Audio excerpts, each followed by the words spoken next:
Esta historia es de cómo la humanidad pasó del fuego bajo el cielo, al viaje estelar, y cómo, al explorar el universo, descubrió que no era un lugar lleno de estrellas, planetas, lunas y galaxias, sino un enemigo.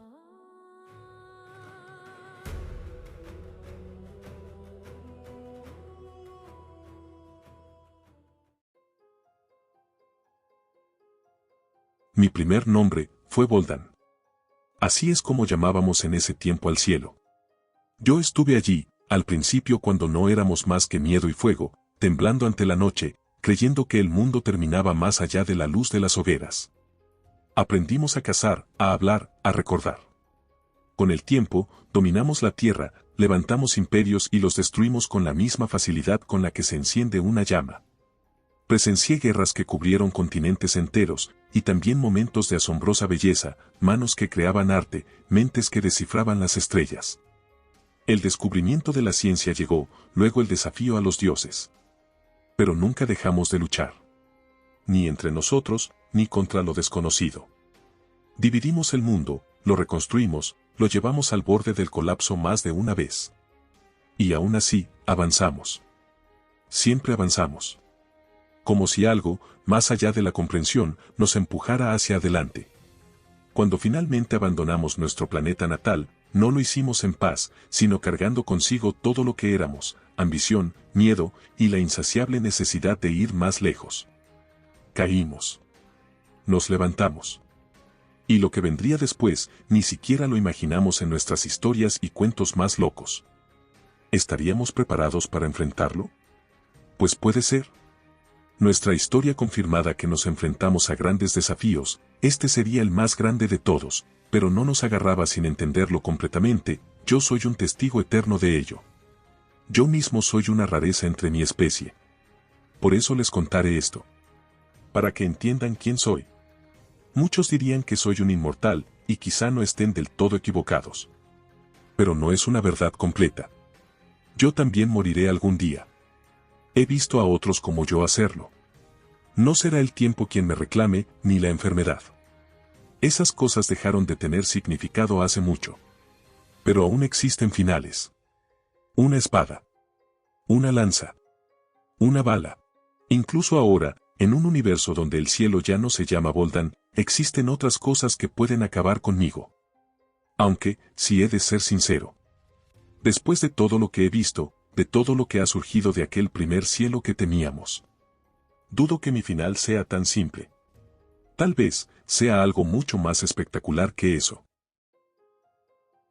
Yo estuve allí cuando la chispa encendió el mundo. Todo comenzó con una filtración imposible de ocultar. Agentes de la CIA operaban en Canadá, desestabilizando su gobierno para imponer un régimen afín a Estados Unidos. La respuesta fue inmediata. Reino Unido se alineó con Canadá y, pronto, Europa entera tomó partido. Las alianzas se rompieron en cuestión de días. Pero la herida más profunda nació dentro de Estados Unidos. Grupos guerrilleros mexicanos lanzaron ataques coordinados en su territorio, desatando el caos interno. Varios estados del sur aprovecharon el colapso para declarar su independencia, fragmentando a la nación desde dentro. Acorralado, el gobierno estadounidense tomó su última decisión. Los cielos se abrieron y el fuego cayó. Misiles nucleares impactaron múltiples regiones del planeta, borrando ciudades, envenenando tierras y dejando vastas zonas inhabitables. La humanidad sobrevivió, pero ya no tenía un hogar seguro. Millones huyeron hacia las colonias de Marte. Allí, lejos de la ruina terrestre, algo inesperado ocurrió, los colonos prosperaron. Ese fue el momento en que la Tierra dejó de ser el centro, y Marte empezó a soñar con reemplazarla. Mucho antes de que el primer disparo cruzara el vacío, la Tierra ya no era un solo hogar, sino un mundo fracturado en tres grandes potencias, el imperio teocrático de Maine, gobernado por la fe y el dogma, el gran río de corporaciones de la serpiente azul de Xinjiang, donde el poder se medía en datos y riqueza, y la Federación Fatei, nacida de mercenarios y transformada con el tiempo en una monarquía dinástica, dura y pragmática. Frente a ella se alzaba Marte.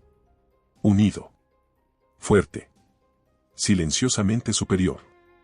Y al frente de Marte estaba Román Covarrubias. Lo conocí. Hablé con él en los días en que la guerra aún no comenzaba. No era un hombre sediento de conquista, sino alguien atrapado en la certeza de que el conflicto era inevitable. En sus ojos no había orgullo, solo una tristeza profunda, como si ya hubiera visto el final. La guerra fue breve. 7 batallas. Solo 7. Pero cada una fue más brutal que cualquier guerra anterior. No eran enfrentamientos constantes, sino golpes quirúrgicos y devastadores. Flotas enteras desaparecieron en minutos. Ciudades orbitales fueron convertidas en escombros flotantes. Superarmas diseñadas en secreto fueron liberadas sin advertencia. La Tierra luchó dividida. Marte, no. Y eso decidió todo. La victoria marciana fue absoluta. No hubo tratados ni negociaciones. Las potencias terrestres fueron disueltas, sus sistemas desmantelados y sus líderes removidos, en el mejor de los casos. La Tierra fue unificada, pero no por sí misma. Se creó una nueva estructura, la sociedad de líderes, un consejo encargado de gobernar el planeta. Sin embargo, todos conocían la verdad que nadie se atrevía a decir en voz alta. Ellos no gobernaban. Solo rendían cuentas a Marte. Y al hombre que lo había previsto todo desde el inicio. Y así es como, la humanidad dejó de estar dividida entre naciones. Por primera vez en milenios, sentí algo cercano al miedo. El planeta Darcis no era un experimento ni una frontera incierta. Era un mundo vivo. Sus ciudades brillaban como constelaciones propias y, entre ellas, destacaba la ciudad de Koba, orgullo de la expansión humana, símbolo de que habíamos dejado de ser una especie confinada a un solo cielo. Creíamos que el universo nos esperaba. Nos equivocamos. No hubo señales previas. Ninguna advertencia. Ningún eco en los sensores. Simplemente, llegaron. Rasgaron la órbita como si fueran una luz atravesando el sistema y, al detenerse, aquella luz materializó 2 naves colosales. Frente a ellas aparecieron, como enjambres furiosos, cientos de naves menores de 3 formas distintas, desplegándose en patrones de ataque que ninguna mente humana podía comprender del todo. Y entonces, comenzó. Rayos de luz. Explosiones que no eran fuego, sino deformaciones del espacio. Sombras que parecían devorar naves enteras. Desde la superficie, millones observaban el cielo como si los dioses hubieran decidido matarse entre ellos. Pero los dioses también caen. Una de las naves capital fue alcanzada. No explotó. Se quebró, como si su estructura hubiera dejado de obedecer las leyes que la sostenían. Comenzó a caer. Recuerdo el silencio antes del impacto. La ciudad de Koba no tuvo tiempo. El horizonte se convirtió en una luz blanca, y luego en nada. Millones de vidas fueron borradas en un instante. No hubo gritos. No hubo caos. Solo ausencia. Aquel día fue nombrado después como la batalla del primer contacto. Pero, en ese momento, no era historia. Era incomprensión. Contra toda lógica, la segunda nave capital resistió. Adaptó su combate, cambió su forma de atacar, como si aprendiera en tiempo real. Una a una, las naves enemigas fueron cayendo o desvaneciéndose pedazo a pedazo, otras quedaron con compartimientos abiertos al vacío, mientras las pocas que aún podían hacerlo se retiraban gravemente dañadas. Y cuando todo terminó, la nave capital vencedora descendió. Así conocimos a los Trixian. No hubo ceremonia. No hubo símbolos de paz. Solo una presencia que imponía una verdad imposible de ignorar. Ellos no estaban sorprendidos.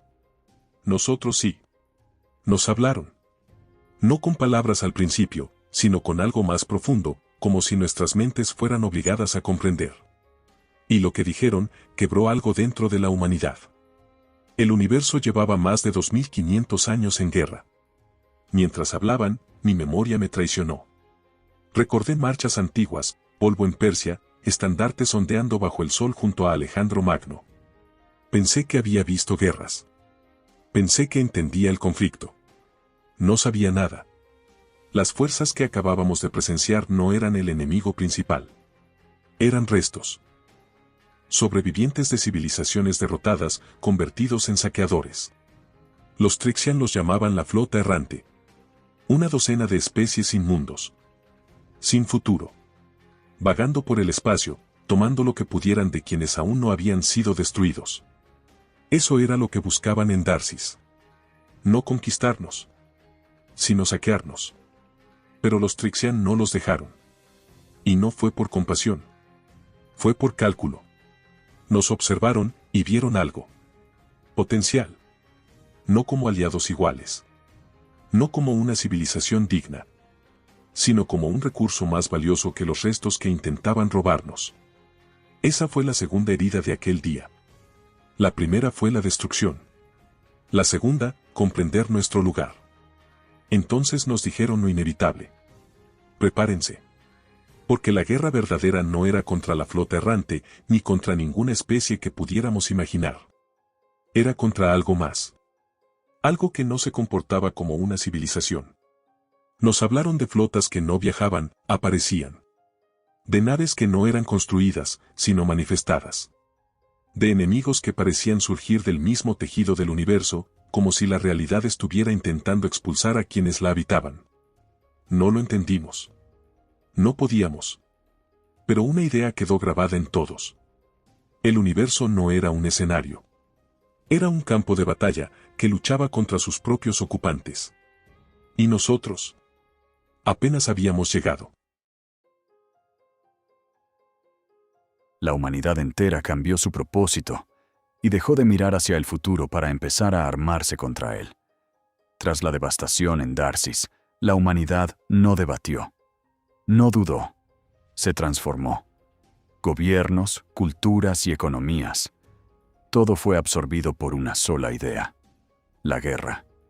Las ciudades se rediseñaron como fortalezas, las academias como centros de doctrina militar, y cada avance científico dejó de buscar comodidad para buscar supervivencia. La humanidad no solo se preparaba, se estaba redefiniendo, y los Trixian, durante años, no regresaron. Solo quedó el silencio que dejaron, y su nave. La nave capital que cayó durante la batalla del primer contacto fue estudiada, desmontada y reconstruida. Lo que comenzó como curiosidad se convirtió en una obsesión. La ingeniería inversa humana rompió límites que antes parecían imposibles. Sistemas de energía, estructuras vivas, armas que desafiaban la lógica. Pero el verdadero hallazgo fue su memoria, una estructura cuántica, imposible de comprender del todo, pero no imposible de romper. Y cuando lo hicimos, vimos el universo como realmente era. Miles de años de historia comprimidos en fragmentos, civilizaciones naciendo y cayendo, alianzas formándose en la desesperación, sistemas enteros desapareciendo sin dejar rastro. Fue ahí donde escuchamos por primera vez el nombre que terminaría definiéndolo todo: la conciencia. No era un imperio, no era una especie, era algo más, una entidad que no conquistaba, borraba. Fue ella quien destruyó lo que los Volterur construyeron durante milenios. Y no eran una civilización cualquiera, eran una de las 4 más avanzadas que habían existido. Las otras 3 formaban el triunvirato. Los Volterur nunca se unieron a ellas, eligieron su propio camino y crearon otra alianza, una que ahora estaba diezmada.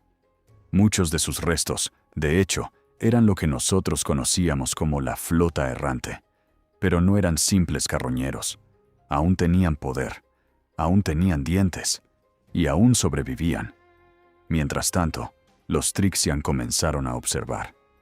Primero desde lejos, patrullando los límites de nuestros sistemas. A veces aparecían en silencio en el sistema solar, como sombras vigilantes. Luego, con el tiempo, se acercaron más. Enviaron asesores. Intervenían solo cuando era necesario, cuando detectaban que algo podía frenar nuestro avance. No nos enseñaban directamente, nos empujaban y aprendimos. Más rápido de lo que incluso ellos esperaban. Nuestra tecnología evolucionó en décadas lo que antes habría tomado siglos. Nuestra estrategia dejó de ser humana y comenzó a parecerse a la de las guerras que habíamos visto en aquella memoria robada. Nos convertimos en algo nuevo, algo preparado, Incluso los Trixian comenzaron a cambiar su postura. Ya no nos veían solo como un recurso. Comenzaron a considerarnos una apuesta bien hecha. Y el 14 de mayo de 2300, nuestra carrera armamentista terminó. No terminó porque estuviéramos listos. Terminó porque ya no había tiempo. Ese día, la realidad misma cambió. No fue una explosión. No fue una señal clara. Fue una sensación. Como si algo invisible estuviera tirando de la cortina que es el universo, abriéndola desde un lugar que no podíamos ver. Las leyes que creíamos firmes comenzaron a temblar. Los sensores fallaban sin explicación. Y el vacío dejó de sentirse vacío. Los Trixian lo detectaron primero. Para ellos no era algo nuevo. La conciencia estaba por llegar. Y como siempre, no aparecía en los bordes ni en zonas olvidadas. Aparecía en el corazón. El objetivo era claro: el sistema solar. Nos explicaron que su manifestación no era inmediata, que tardaba, que ese desgarro en la realidad era solo el inicio, una apertura, una herida que terminaría por dejarla pasar. Ese tiempo era nuestra única ventaja. Los Trixian actuaron con rapidez.